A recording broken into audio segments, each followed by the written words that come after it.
Hello to everybody here. Moi, je suis la présidente de la SFTCG et le board et moi-même ont le plaisir de vous accueillir pour une nouvelle série de webinaires.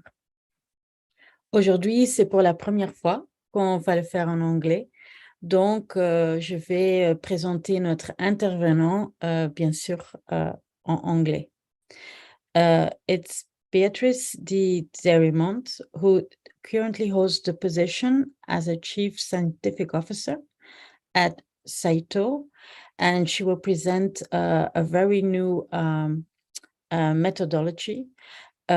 She has a lot of experience in drug discovery, which is comprises, for example, programs in muscle disorder, oncology, and endocrinology using various therapeutic modalities, including small molecules, RNA therapeutics, and antibody oligonucleotide conjugates. She has directed research programs from early discovery to clinical development at several biotechnology and pharmaceutical companies, including Avidity Bioscience, Aragon Pharmaceuticals, and Merck. As part of Aragon, she also contributed to the discovery and the development of medication, which is called Erleada, a non-steroidal anti-androgen that received FDA approval for a terrible disease like prostate cancer in 2018. And she received in her diploma in biology and BS in mathematics from the University in Freiburg, and obtained a PhD in biophysical chemistry from the University in Basel. So, Beatrice, I will let you present your work, and I just want to mention that this seminar is supported by Pfizer, who helps us to support a lot of actions we are doing, and we thank them for that. Please go ahead, Beatrice. Okay, so thank you very much for the introduction. And now I have to figure out how my slides work. Come on. Okay. So I would like to start thanking the organizers for the invitation and the nice introduction. And I would like to apologize that I'm not able to give this talk in French. Unfortunately, my French is not good enough, so you have to bear with me in English. So I'm working for a company called CYTOO. And so CYTOO is specializing on supporting therapeutic programs targeting muscle disorders. And we are right now focusing primarily on skeletal muscles, but we're also interested in other types of muscles. So when you look at skeletal muscles, so those muscles constitute 40% of the human body mass. And we all know very well that skeletal muscles are critical for physical movement, for strength and posture and balance.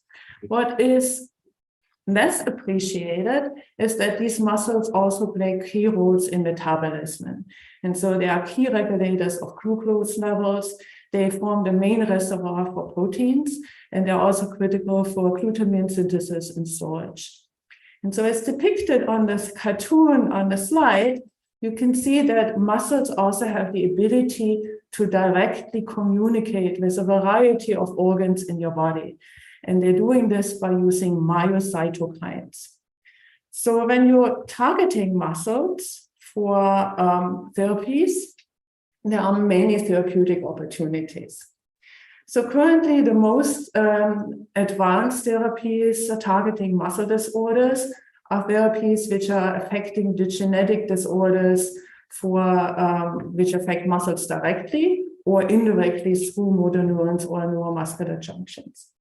And so the diseases which belong to these groups are muscular dystrophies like DMD, FSHD, or DM1. They include myopathies like Pompe and CNM, or mitochondrial disorders like primary mitochondrial myopathies. So from the the diseases which are affecting motor neurons. The most known are SMA and ALS. So in addition to those disorders, there's many diseases which affect muscle through metabolically. And these diseases are not as advanced clinically. And so most of these diseases form muscle atrophy or muscle wasting. And so these conditions can be induced either by disuse in age, or they can be induced by cancer, chronic disorders, or neurodegenerative diseases. And there is a real bilateral relationship between these muscle atrophy and these disorders, as these diseases can actually directly induce muscle atrophy. On the other hand, the muscle atrophy plays an enormous amount of role for the disease progression. And in case of cancer, it's not very well known that for some cancers, 30% of patients die due to muscle atrophy and not due to the cancer itself. Right? So there is an enormous amount of therapeutic opportunities. What has hampered the discovery of therapies targeting muscles in the past is that there are, in this particular area, there are also really severe challenges. And some of the challenges came from the type of therapies which are necessary to treat these disorders. As many of these disorders require gene and RNA therapies, and these type of therapies are just beginning, or lately just began to advance sufficiently to go through clinical programs, and very few of them are currently available commercially.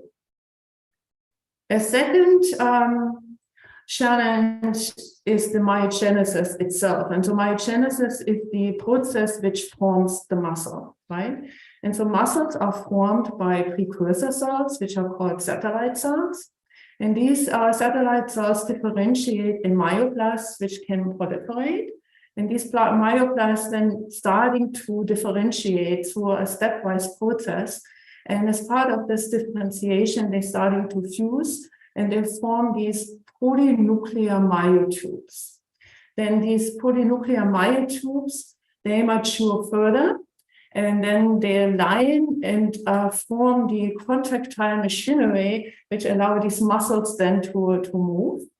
And they're also at this stage forming the connections with motor neurons, which then providing the neural impulses to allow these muscles to contract and expand.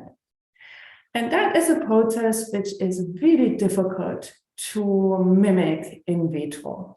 And so for a very long time, what hampered the discovery of muscle disorders was simply that there were no in vitro systems you can produce which allow these, which were representing a physiological condition, right?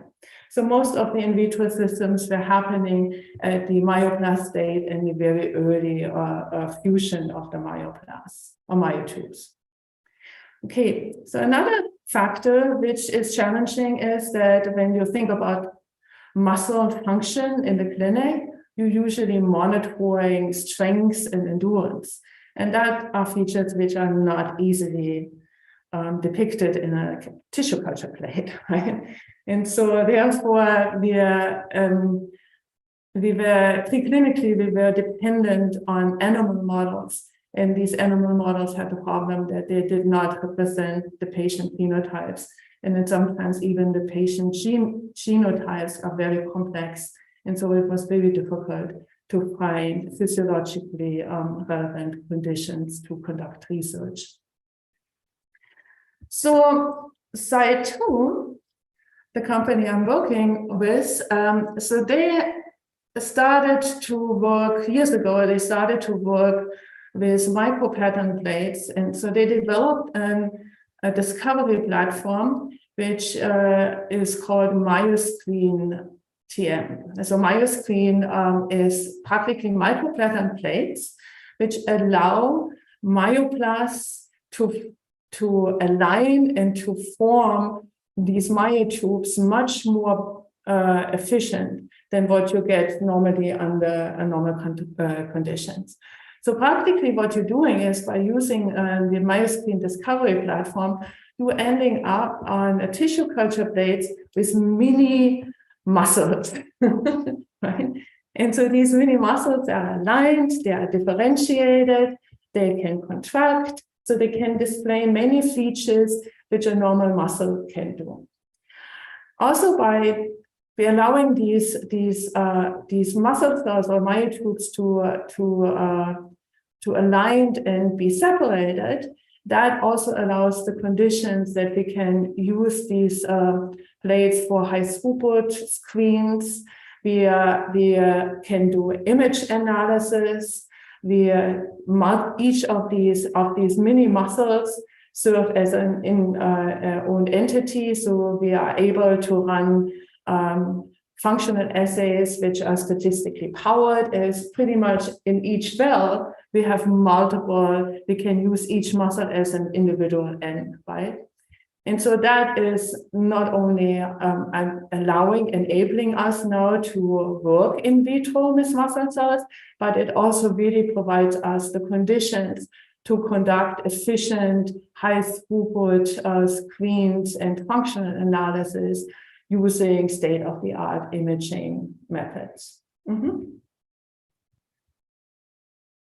So the following slides I put in to give you and show you how the cultures, the muscle cultures on myotube differ from a conventional culture system. So on this slide here, you were seeing two panels. On the upper one would be you were starting off on the left-hand side with plating myoblasts, and then you're following these myoblasts to form myotubes during the course of 5 days. And so in the lower panel, you have the same experiment done on the myoscreen conditions, right? So the graph below, that would be here, is measuring the fusion index. So the fusion index is when these myoblasts start fusing into the myotubes, right? So you get polynucleated myotubes. And so a degree of the fusion is the number of nuclei you have per tube, right?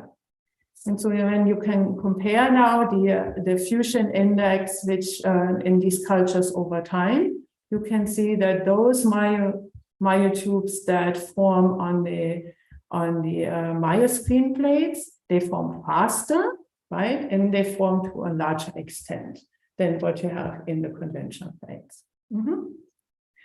So the next slide is actually looking at the differentiation of these myotubes, right? And so I said in a few slides ago, so one of the differentiation features is when these myotubes develop the contractile machinery, which allow these myotubes to contract and expand. And we can see the formation of the contractile machinery when we are looking, for instance, at the myosin heavy chain. And so then when this machinery is formed, you get this very characteristic sarcomeric striation, right, you're seeing in here. And so, and you can appreciate when you compare now the myoscreen cultures versus the conventional ones, you see that the myotubes formed under the myoscreen conditions, they show the striation, sarcomeric striation to a much larger extent than those myotubes which are plated on the conventional plates. So another measure of differentiation is whether these myotubes are able to form connections to motor neurons. And so we don't have motor neurons in the culture, but the cells, the myotubes, when they form what we call the neuromuscular junction. And so these would be the site of the motor neuron which gets connected to the site of the myotube which gets connected to the motor neuron, right? And a hallmark of those neuromuscular junction is the expression of the acetylcholine receptor. And so when these junctions, they form these kind of pretzel-like clusters, which you're actually seeing here in the slide very nicely. And so when you see this in your myotube, that is a sign for this that the myotube has sufficiently differentiated to be ready for being innervated by a motor neuron, right? So these are all kind of signals which showing us that under those culture conditions which we develop, we are actually able to produce myotubes which are well differentiated. And that allows us now to use those myotubes for functional studies, as you need the differentiation level in order to conduct physiologically relevant tests on muscle function, right? So I said in the beginning that the myoscreen is enabling image analysis. And that you can really nicely see on this particular slide. So when you monitor myotubes which are generated under conventional conditions versus under the myoscreen conditions, you see that under conventional conditions, these myotubes are in all directions. They have different lengths, they have different width. And so it's very difficult to do a quantitative image analysis under those conditions. In contrast, when you actually look on the right-hand side on the myoscreen, so you practically have uniformly formed mini muscle bundles, right, on these plates. So they all have the same lengths, they have similar width. So they are practically repeats of the same configuration, and that provides ideal conditions for quantitative image analysis, and that we are able to culture these myotubes under these so standardized and homogeneous conditions. That is crucial for the development of the assays I would like to show you in this presentation. Yeah. So by using the myoscreen, we have the ability to conduct drug discovery on muscle cells in vitro. But so it goes even beyond this. So when we're doing these in vitro cultures, we're starting with myoblasts. And these myoblasts we can actually isolate from patient material. So if somebody has a biopsy, a muscle biopsy, it's possible to isolate the myoblasts from these biopsies. Then these biopsies can be, these myoblasts can be proliferated, and we can bank those myoblasts, and then using the myoscreen technology or platform, we can generate differentiated myotubes from these myoblasts. So that actually opens up the possibility to do preclinical drug discovery using primary patient materials. As when we only need a few patient materials, we can bank those cells. We can, with these cells from individual patients, we can conduct primary screens up to validations into the clinic. So it's a large enough source to support an entire drug discovery program with materials from the same patient. And CYTOO has established collaborations with several biobanks, which provides us with patient materials. And using these materials, we have pre-validated disease models available in the company for DMD, DM1, DM2, FSHD, XLMTM, as well as POMP, SIBM, and SMA. So that is a really valuable research tool for us, and it's also a valuable research tool for our partners. We also have the possibility to collect samples ourselves. So now we are approaching the getting started on developing assays. So we have the myoscreen, we have patient-derived cells. We can form with these samples, we can form mature myotubes.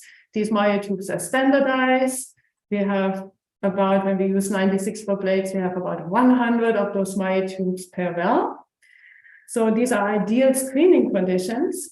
So now if we're combining this with state-of-the-art image analysis, and that includes really sophisticated statistical analyses as well as artificial intelligence. So that is the AI in the title of the talk. So then we are able to generate quantitative functional assays. And these quantitative functional assays let us evaluate how efficient therapies in the context of patient-derived cells. So we can look at particular functions in these cells in vitro and evaluate therapies these ways. So in the last few years, we have focused on two types of assays. So the first one is a colocalization assay, where we're monitoring the interaction of proteins in known functional complexes. So, for instance, when muscles contract, there are particular complexes which change structure. So we can monitor the proteins within these complexes and use this as a functional assay, which monitors the activity of therapies. So some of these colocalization assays we develop actually are now in the clinic. So they're used to support clinical programs, as they can be used as potency assays for the release of gene therapies, for instance, targeting muscle disorders. So the assay I would like to focus in this presentation is the AI-powered cell profiling assay. And that is something really new. And I think, I selected this for this presentation as I think it has an enormous potential also to opening up new research and new discovery programs for those kind of diseases which are currently not as easily addressed. So what is AI-powered cell profiling? And so we will spend a little time on this slide as I will take you step by step through the procedure and hope I can make clear to you what this is and how this works. So the goal of this assay is to evaluate, if you have a therapy, to evaluate how effective is the therapy in reversing disease-associated phenotypes, right? And so this assay starts by having two cell populations. So you have cells from healthy donors and you have cells from diseased donors. And they are both grown under the conditions of the Myers tree. And they are standardized, so they have the same differentiation state. They look practically with all parameters very comparable, right? And so then you label those cells for markers in the cell which are changed as in response to the disease. And we will go in more detail what those markers are, right? So then the next step is what you're doing is you take those labeled cells and you extract phenotypic features from these cells. And so the phenotypic features which are extracted are, for instance, intensity distribution, granularity. That sounds really fishy and technical, right? So, but if you think about it, what you're doing here is not so different than what you do when you're going in a tissue culture and you look under the microscope and you want to identify whether your cells look healthy or not. So what you're doing when you do this, you actually look at, are there any stress fibers, right? How well are the cell connections? How is the surface of the cells? How granular is the nucleus? So you're practically taking all of these parameters together, and then you make the assessment, this cell looks healthy, or no, there's something wrong, this culture doesn't look healthy. So your image program, the program that integrates these images, does practically exactly the same. The only difference is they're doing this, and does this on 500 different parameters and not just a handful. And all of these descriptions are quantitative instead of qualitative, right? So you're generating a huge data set coming from these images. So the next step is to use those data. And this is where the machine learning, the artificial intelligence is coming in. And so when you're running these artificial intelligence programs on these data sets, the program through iterative steps learns whether it's possible to distinguish based on the features you provide them, the healthy donors from the diseased donors. And there is a value which is called F-score. The F-score is a description to which how accurate how accurate the separation between the healthy and the diseased donors is. So F-score is a score from 0 to 1. And so when you have an S-score of 1, this means is you have complete separation of the healthy donors from the diseased donors, phenotypically.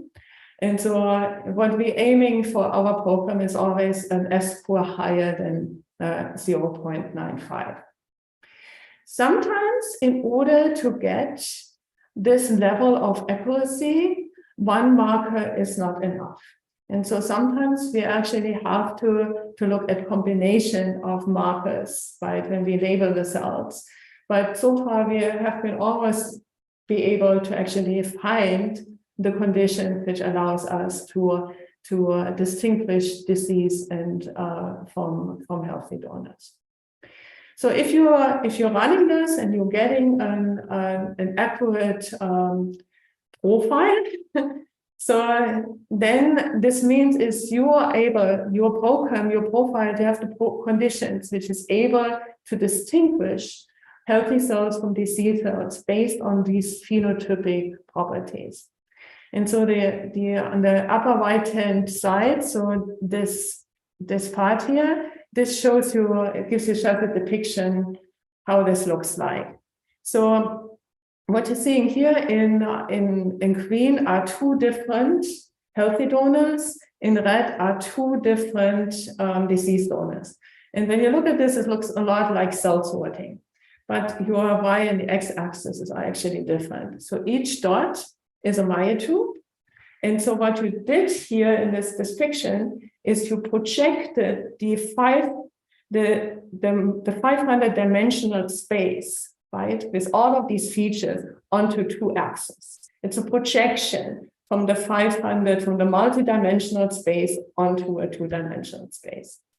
And so what you're seeing in here is when you have an F-score of 0.95, you are able to separate really easily the features of the diseased donors from the features of the healthy donors. Yeah. So the next step is the crucial one, how we use this. So in the next part, we're using those profiles we're generating by training the system on healthy and diseased donors. And now we're taking the diseased donor and we treat them with a therapy, right? And then for each condition, we see how the therapy is affecting the phenotype of those diseased donors. And we are looking in whether the treatment is moving the phenotypes from the diseased donor from a diseased phenotype into a healthy phenotype. And that we are depicting in terms of a health score. So health score is a percent phenotypically healthy myotubes out of total. So practically what we're doing is we're taking an image of a treated well. And so we have 100 myotubes in there, and then we count for each myotube. Are they looking at a diseased one or are they looking like the healthy one, right? And then we're plotting this as against the treatment conditions. And we've been doing this way. We have a functional assay which monitors the ability of a treatment to revert a disease phenotype in patient cells. So it's becoming like a dose response assay. And this assay can be used to evaluate the effectiveness of of a treatment, it can also be used to monitor the potency of therapy during the manufacturing in during clinical trials or in the commercial space, right? So you're turning a phenotypical assay into a quantitative assay which assesses the function of a therapy. So I hope you were staying with me and I did not completely lose you guys. That is really important. So let's go to the next slide where we actually talk about what can we label for. So of course, what we label for is critical for this assay to work. So, and there we have an entire toolbox what we can do. So we can look at disease drivers directly. And so that would be, for instance, when we have Duchenne muscular dystrophy. So these are patients which do not express dystrophin. So we can monitor the restoration of dystrophin expression as a function of a therapy, right? But we don't have to work with direct disease drivers.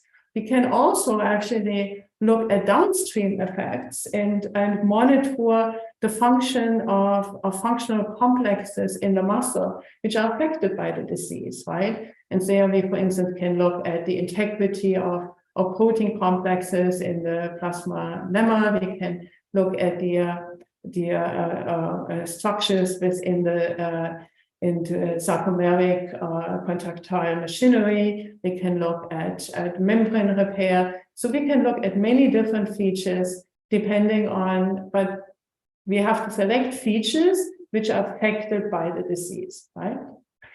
We don't necessarily have to look actually at proteins. We can also look at nucleic acids or RNA. And so an example, for instance, is DM1, myotonic dystrophy. So in this particular disease, the disease driver is an mRNA or an RNA. So it's the myotonic dystrophy has a CTG expansion in the DMPK gene. And so in the pre-mRNA, these CUG expansions form a stem loop, which then recruits splicing factors, and they cluster in the nucleus in these nuclear foci, which you're seeing here as the bright dots. And so we can monitor use those nuclear foci as a phenotype associated with the disease. So we have an enormous toolbox here. And so that is the case that we, for most of diseases, we can actually find multiple image markers which allow us to follow the disease progression. And sometimes actually with the same marker, we can also monitor multiple diseases. So this assay is really nicely adaptable to many muscle disorders. So, and then the last part of this talk, I would actually give you a few examples how this can work out, right? And so we will start with Duchenne muscular dystrophy. And so in Duchenne muscular dystrophy, these patients do not make dystrophin. And so here in this cartoon, you're seeing the dystrophin glycoprotein complex. So that is a complex in the plasma membrane. And so in yellow here is dystrophin, right? And so that complex is really important to make the connections between the extracellular matrix, which would be on this side of the plasma lemma, and the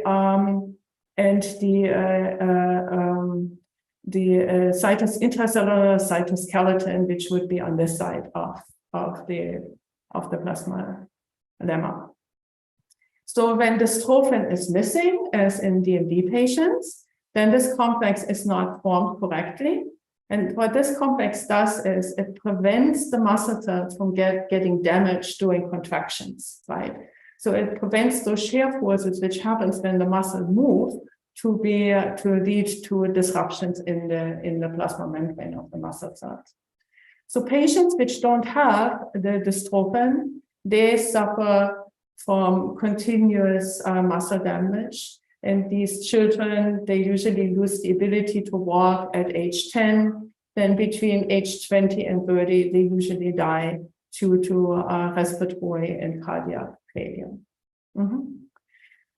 So you can repair, in most of the DMD patients, you can treat the disease with either gene and exon skipping RNAs, but in each of these cases, you're not generating the wild type dystrophin as you see here. So what these therapies are generating are shortened, partially functional dystrophins for a variety of technical reasons. And so a real important part in the development of those therapies is the evaluation how active those shortened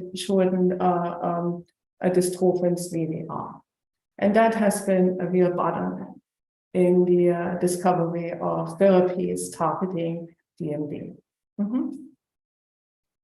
So when we go backwards, so when we developed the cell profiling assay to monitor the activity of dystrophin in cells coming from DMD patients, so we started off evaluating various proteins in this complex as image markers.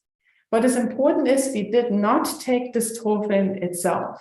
So what we were monitoring is we wanted to monitor the ability of the restored dystrophin to restore the activity of this complex. So for monitoring the function of dystrophin, we were focusing on the other components which are part of this complex. And then what we did is we ran with those labeled those proteins, ran this AI-powered cell profiling assay with these markers, and then looked at the markers alone as well as combinations of these markers, determined the S score. And so what you're seeing in here is that when we're using pairs of utrophin and alpha-sarcoglycan, right, then we're actually getting an S score which is close to 100%. That means is by labeling these cells for those proteins, we are almost completely able to distinguish the healthy cells from the DMD cells, right? So in this here, some nice example is that sometimes you can find multiple markers who can do the trick, right? And so when we're doing this, we're always evaluating a range of markers, and then we're selecting the markers which have the most robust features and actually gives the highest degree of accuracy. Okay. So this is how we determined how to run the AI-powered cell profiling for DMD. And so in the next part, we were testing whether this method actually can work. And so for testing this method, we were using healthy cells, and we downregulated dystrophin in these cells using RNAi, right? And so then we're monitoring this in these cells. So we started off with the healthy cells, which had a health score of 100%. And so we monitored how is the health score, so the percent of phenotypically healthy cells changing when we downregulating the dystrophin, right? And so what we see in here is that when we have less than 20% of dystrophin in the cells, they all displayed a phenotype which was similar to the phenotype of the Duchenne muscular dystrophy patients.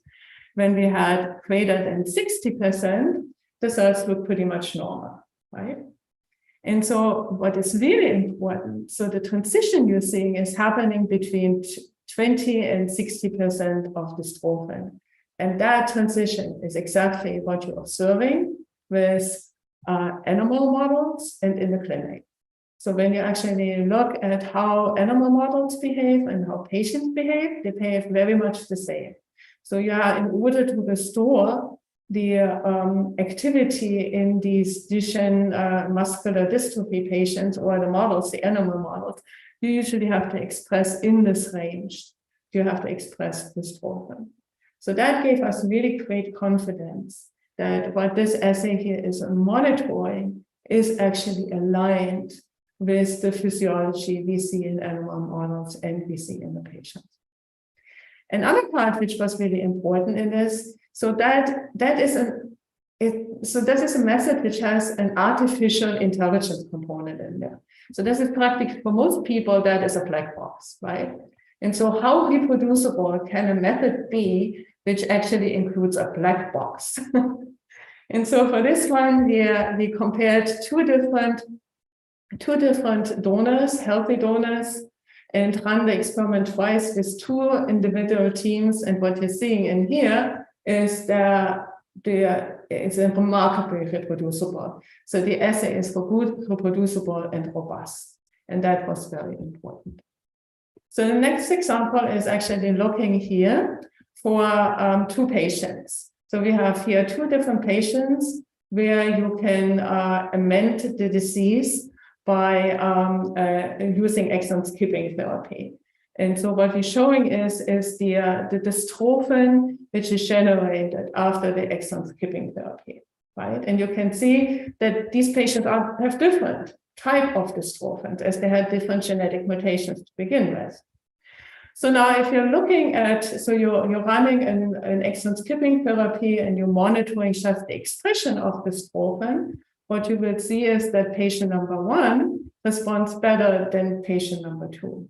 But when you're actually running the AI-powered cell profiling, where you're looking at the function of the restored dystrophin, now you actually can see that patient number 2 is more active than patient number 1. And so that is highlighting the value of this assay, for instance, for patient stratification, right? So that is where you really make the connections in the clinic. So yeah, we can do the same with other diseases. For the sake of time, I will skip this a little bit. So here what we're doing the same, looking at myotonic dystrophy. So I mentioned this disease before. So that is the disease where you have the CUG repeats in the DMPK gene, which then recruits the RNA binding proteins, and then that causes the formation of nuclear foci, has effects on the transcription, and leads to aberration of the splicing of other muscle proteins, right? And so in this particular case, you can treat this disease by RNA therapy, which is leading to the cleavage of these mutated DMPK mRNAs, right? So for this disease, we were using the DMK foci and the muscleblind as an image marker. And again, what we're showing you here, when we're using this, we actually are able to distinguish healthy and diseased patients with really high accuracy, right? And so in the following experiment, we're actually looking at 2 healthy patients as well as 3 DM1 patients. And these patients differ in their length of their CTG repeats in the DMPK gene. And so the severeness of the disease is also correlating with the length of these repeats. So again, when we're running the cell profiling, we can actually really nicely distinguish the response of these patients for the treatment. And in this particular case, what this shows here is that the patient which has the shortest repeat responds much better than the patients with the longer repeats. So that would be a therapy which probably would not be highly efficient for the more severe cases, right? So I gave you now several examples to see which demonstrate that this particular method can be employed in many different ways. And so I showed you examples where this can be used to look at the potency and efficacy of therapies, but it also can be used to function as potency assays to support the release of drug products during the manufacturing. By changing some of the conditions, you can also look at use this assay to validate ID, so you validate drug targets, or you can use it to identify biomarkers in the mode of action for particular diseases. So it's really quite versatile. So that brings me to the conclusion. I'm watching the time a little bit on this. And so I hope that I could show you that AI-powered self-profiling enables the functional evaluation of therapies targeting muscle disorders. And the really important one is that we can do this in patient-derived myotubes, right? So the assay is very flexible, can be used in a variety of different disorders, as we can choose what phenotypes we want to observe. When we combine this with MyoScreen, the health score data which are generated by this assay are reproducible and robust. So you really have an assay, a quantitative assay, which can serve very early through very late stages. And so we can go from target identification and early discovery up to potency assays for drug product release. And where I see the potential, the great value for this assay is in those diseases which are more complex. So where we have complex genetic backgrounds, we have multifactorial mechanisms, we have unknown mode of actions. As then this assay allows us to do screens for disease-associated phenotypes, and we don't have to exactly know where the disease driver exactly is. We don't have to know the mechanism of action. And so by employing these type of assays really early in the drug discovery, we're hoping that this assay will provide the means to open up drug discovery programs for more difficult diseases, like, for instance, the metabolic muscle disorders we talked in the beginning. Yeah. So I would like to complete the talk by acknowledging the CYTOO employees who contribute to these studies. So what I showed you is not, so it's the work of multiple years, and it's stepwise from the discovery of and the development of the MyoScreen to the technology itself. And I also would like to thank particularly Jacques Puyol-Miral and Dominique Charon for the M1 donor cells, as well as the CBC Biotech in Lyon for providing us with the DMD and healthy donor cells, which went into this presentation. Okay, so I will stop sharing now. Thank and no. And Thank you. Thank you, Beatrice. Yeah, I think you can. I see your presentation, but in low. Yeah, and I'm trying to screen share now. Fantastic. For some reason, my bar keeps on moving if I'm coming with the cursor. It's playing catch up with me. Doesn't matter. It's okay. It was a very, very nice talk. I am very impressed. I have a couple of questions. Maybe you won't be allowed to explain, but I mean, I have the impression that the CYTOO technology is a bit like what we do with organoids. So very reproducible, almost full tissue, not completely, organs. And in this case, we're talking about muscle. But above that, you are able to position them exactly in spaced exactly so many, I don't know, 10th of millimeters away from each other to be able to do very nice imaging. So I wonder how comes you can do that. This is something particular to do with the matrix where you put them on the plates. There went a lot of technology development in there. And so this went back almost over 10 years ago, where it started when the patterns of plates were initially identified. It was shown that sometimes the way how cells differentiate is dependent on the environment we present them, right? And so there was in the 2010 to 2020, there were many efforts made to explore how those pattern plates can affect the maturation of a variety of cells, right? Yeah. So the problem is particularly severe for muscle cells, right? As these have to form in this very particular way. And if you look at your muscle in your body, it's always attached, right, to a bone through tendons. And so it's the attachment and the alignment are critical features, right? And so CYTOO spent a lot of time identifying the exact form of these cutouts, which actually promotes the formation and the maturation of skeletal muscles. Right? Okay.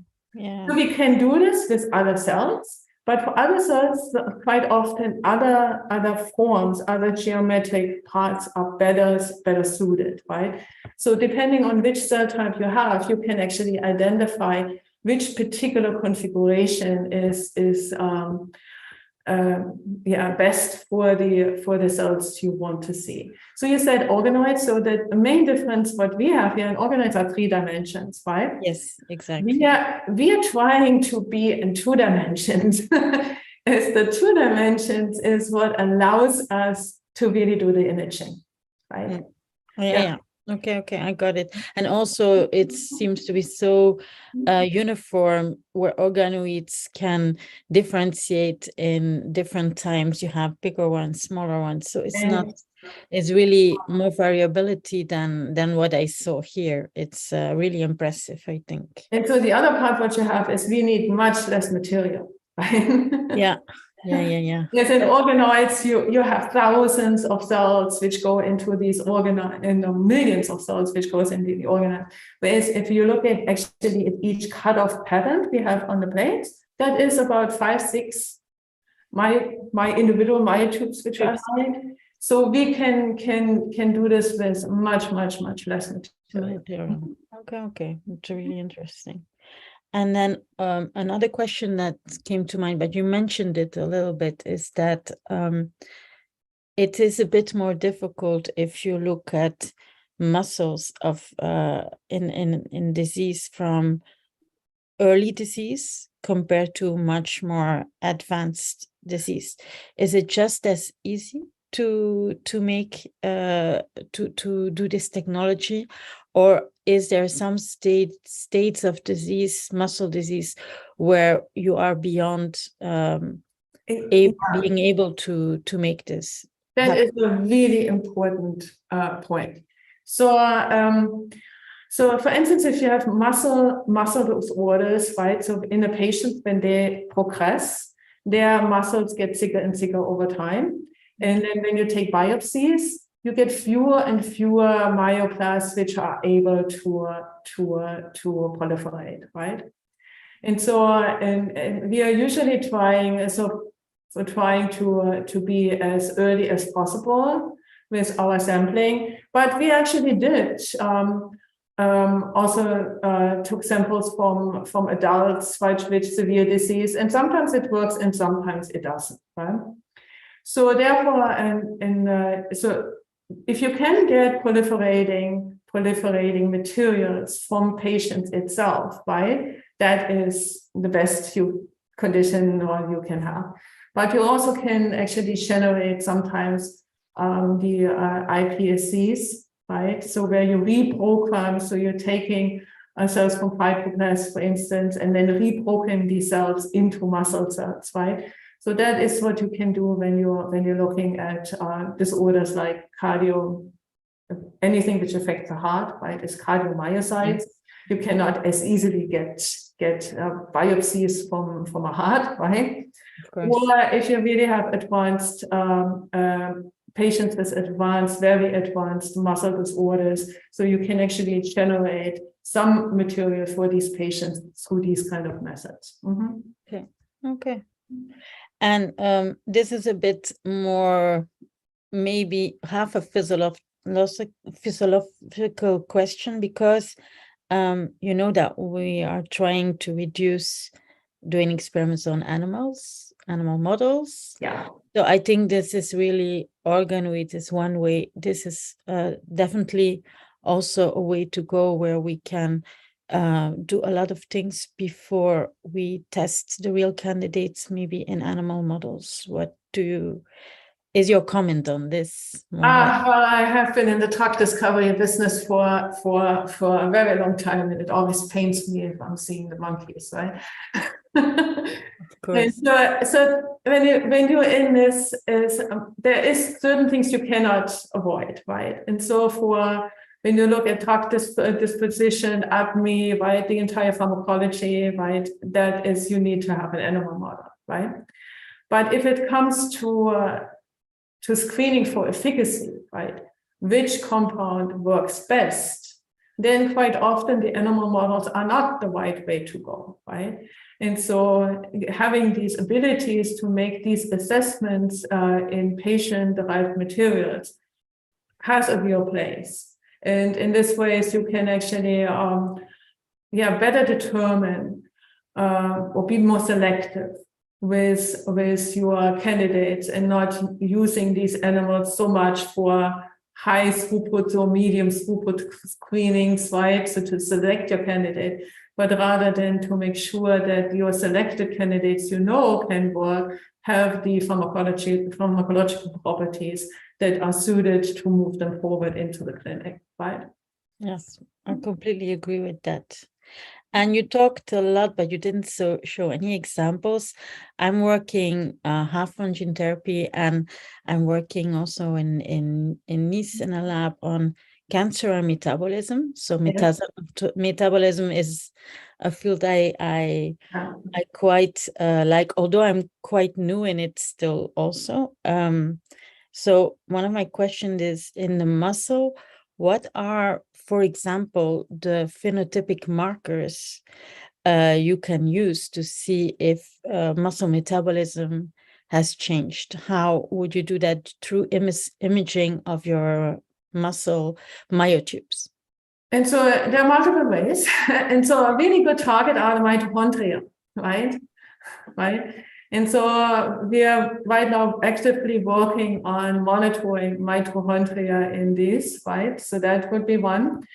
And another part which we are looking at is, so when you look at the muscle wasting as a consequence of chronic diseases, right? Many of those are actually inflammatory based, right? So there you can actually look at activation of NF-kappa B pathways, right? Production of IL-6 is a really good biomarker, which plays a role for multiple parts. You can actually also be just genetic, and you can just look at muscle atrophy and hypertrophy by just looking at the mean intensity area in the myotube itself, right? So you can look at when you say we're looking at mitochondria, is it mitochondrial function or mitochondrial mass, or what? Function, mass, or structure. You can use all three, right? Okay. Yeah. I think that is really the power of this method, is you have an enormous toolbox, right, which you can apply. And you can look instead of, so a lot when we're doing drug discovery, we're focusing on the disease driver, right? Classical example is DM1, right? Myotonic dystrophy. So it's very clearly established this disease is caused by the CUG extensions in the DMK mRNA, right? But it's not the extension which causes the muscles not to work, right? It's the downstream effects which come from this. And we're actually not completely clear what contributes to those downstream effects, right? And so most of the drug discovery programs right now are trying to manipulate the DMPK gene directly. But another way you could do it is to manipulate the processes which are downstream from that, and so the AI-powered cell profiling would provide you a potential assay to use to screen therapies targeting those areas, right? Yeah, sure.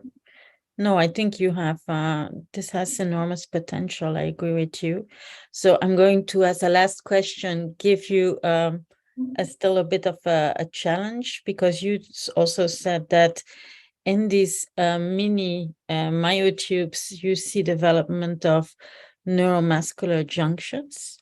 Do you also think that you could engraft in those neurons to see what is happening if there is again So you're displaying the research program, our future research program, of course. I think so. There will still be a bit of work, on this one. Work with motor neurons is difficult, but that is, of course, where we need to go, right? So in the meantime, as a mini step towards this direction, right, we can actually mimic the activities coming from the motor neurons, right? So practically what the motor neurons does is giving is electrical stimulation, and then the electrical stimulation is translated into chemical calcium fluxes in the cells, which then drives the contractile machinery, right? Yeah. So in the absence of a neuron, we can actually stimulate this system differently. So we can do this by chemicals, which go on the acetylcholine receptors, right? Or we can do this by electrical stimulation, right?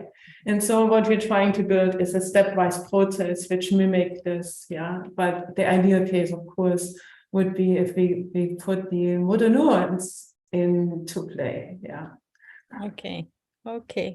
Well, Beatrice, I really thank you for this very clear presentation, and I think that at least to our listeners and watchers, that now it's becoming clear that this technology is something that will be for preclinical evaluation of new drugs, of new therapies, will be very valuable, because, as you say, it's very reproducible, very robust.